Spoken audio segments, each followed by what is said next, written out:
UMAR, AHMED, IFL, CV, MTK Global, your call for the JD Nxtgen show. Just seen Conor Benn get a stoppage win. I saw when he first got dropped, you were saying, calm down, calm down. I know, because I was probably getting him confused with the old Conor Benn. You know, the guy who basically is so inexperienced, so ragged, so passionate. I didn't want him to make a mistake, because after the first round, I was thinking, Jesus, this guy, he can fight. And the guy turned up to bully Conor Benn. And in the second round, Conor Benn went, no, I'm going to do it to you. And he absolutely tore him to shreds. I thought it was a brilliant performance against a really good, experienced fighter who, you know, has been there with top quality opposition, going the distance, fought for the European title. I thought it was a major statement. He looked huge tonight as well. I mean, he looked huge on the scales, and I was thinking, how is he 10 stone 7? Well, he wasn't in the ring. But, you know, he was a big lump, he was strong, he tried to push him back early on, he did push him back in the first round. But Conor stayed calm, and I thought it was a great performance. Where next for Conor? I mean, people talk about Josh Kelly fight, and I think that's a big fight, to be honest with you. I mean, he asked in the ring, he said, can you give me Samuel Vargas? And again, you know, you're going into the danger zone now, really. You know, they're all risky fights. That was a risky fight tonight. But I think the one thing with Conor is he's having to learn in this environment. Didn't have the Olympics, didn't have 150 amateur fights, didn't have GB set up, travelling around the world. So now he's really coming into his own. So let's not get carried away, but let's understand that was a really impressive performance, and he's carving his own career now. You know, he come into the sport as Nigel Benn's son. I look at pictures of him making his debut, mate, he was clueless. He'd had like 8 or 9 amateur fights in a shed in Australia, and he's getting put into O2, going, go on, off you go. So it's been hard for him, but now he's actually becoming a proper fighter, and he can fight, and he's going to be dangerous. So in terms of like Samuel Vargas, are you happy to put him in there? I think so. I mean, that's a risky fight. Tonight was a risky fight. You know, they had a split decision, but you know, you talk about the Josh Kelly fight, and that's a risky fight, obviously. And how long do you leave that fight before you give them both what they want? You know, I still think we have some special, as they call, marinating to do on that fight, because I think it would be a shame to put them both in now for that fight when it could be so much bigger next year. But certainly it's a big domestic fight, and both guys have indicated and teams have indicated that they want it, so I don't think it'll be far away. Surely Josh is going to rematch Ray Robinson? Yeah, or he's mandatory for David Avanissian. That's a fight that's got loads of spice. You know, Avanissian's going to rematch Laranja. If he beats him, Josh Kelly will fight him. It's a great fight. And you know, Ray Robinson's another potential opponent. You know, as is Samuel Vargas for Josh Kelly. Spider Richards. Yeah, great. What was it? 116, 130? No, 116, 116, 112, 117, 111, 115, 111. Wide enough? Yeah, I had it by 4 rounds, I think, 3 or 4 rounds. Scrappy at times. Hats off to Andre Sterling, because he looked out in the, was it 6th or 7th round? Yeah. How he even, you know, kept going through that fight. Stayed in there, was messy at times, but a good win for Craig Richards, mandatory for the British title. We'll see what Joshua Buatsi does next. Now, whether he keeps hold of that British title and fights Craig, or whether he moves on to world level. But you know, Craig, what's pleasing for Craig is that in Belfast, 6 days before the Craig Buglioni fight, Frank Buglioni fight that he took, he had a decision to make whether to take that fight or whether to let it slip. He took the fight at short notice. He lost the fight, but since then it's changed his career path completely. I wouldn't say he was going nowhere before that, but he didn't have the profile. You know, he proved a lot that night, and really it just shows you that taking chances, even if you take an L, you know, it's not the end of the world in this game. And now he stands here after a couple of good performances with a WBA international title, with mandatory for the British Light Heavyweight Championship. So Craig Richards is in a great spot. What do you expect Buatsi to do? Are you working on anything? It's hard because they're quite pally. Do you know what I mean? Like, and obviously they're both in our stable.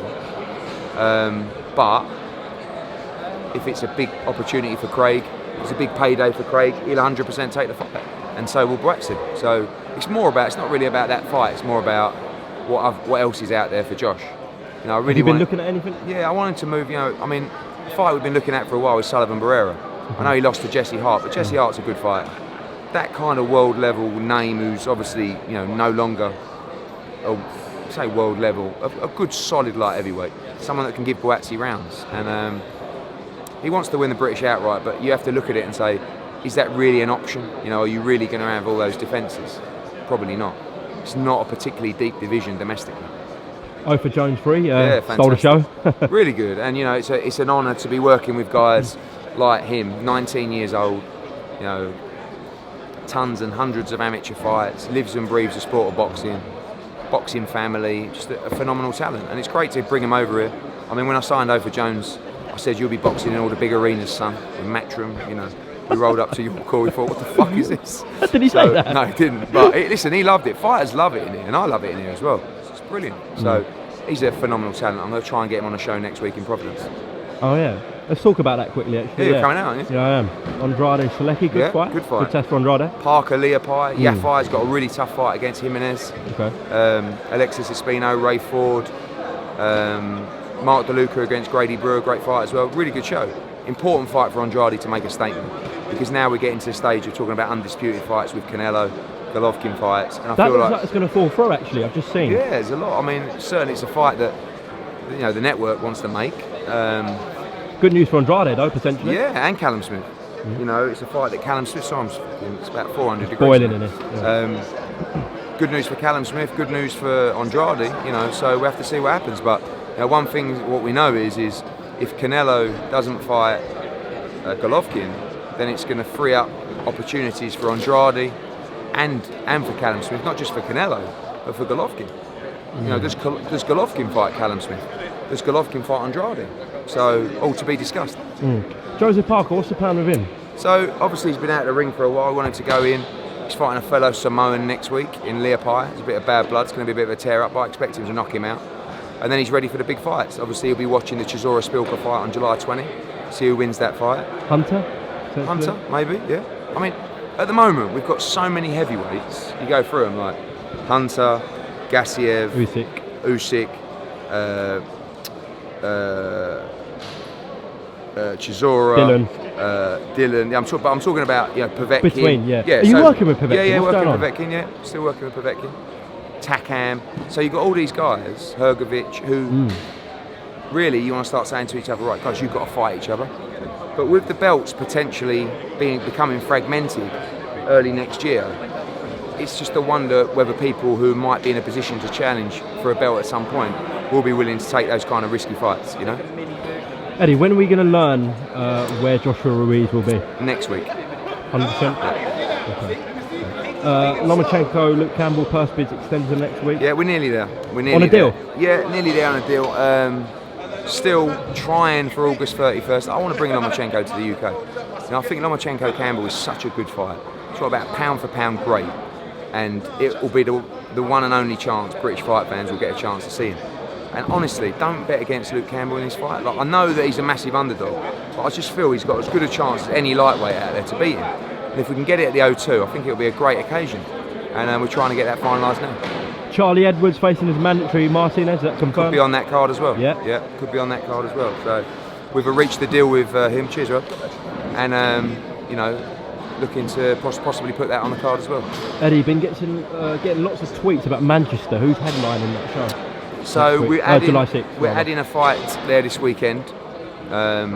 Originally, Buatsi was going to headline that show, and he felt like he needed a little rest after his camp for MSG.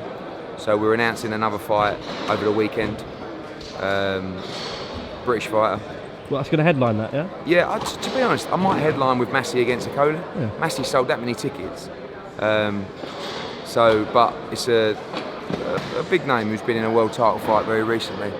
Will be on that card. So. Okay.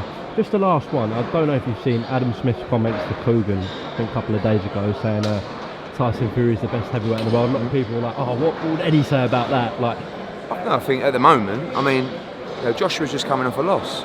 Until he beats Ruiz again, it's very difficult to say he's the best heavyweight in the world on paper. Do I feel that he's the best heavyweight in the world? Yes, I do. On paper, is he? He's just coming off a loss to Andy Ruiz. So right now, based on performances, it's between Wilder and Fury. I felt like Fury beat Wilder, so arguably he's the best heavyweight in the world. So you still believe Joshua is? I believe he is, yeah. But on paper, it's hard to say that until he beats Ruiz.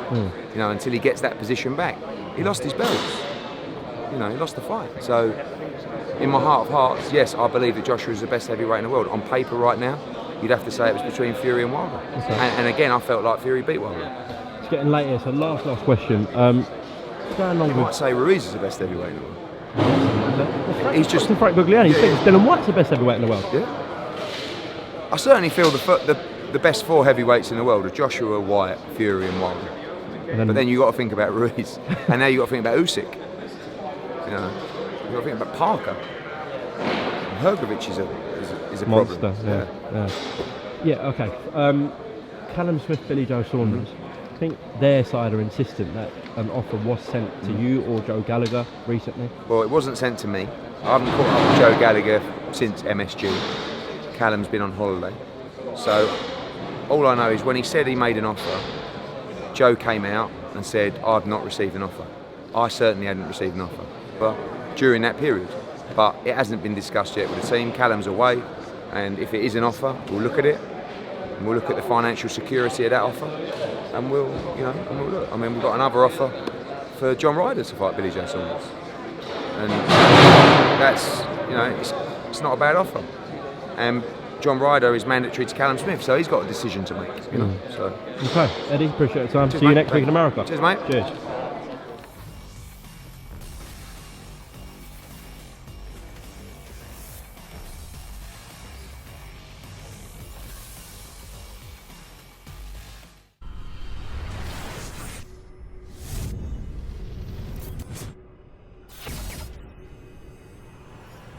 For my crowd, so turn me up real loud. My time, none of you people can tell me to stop.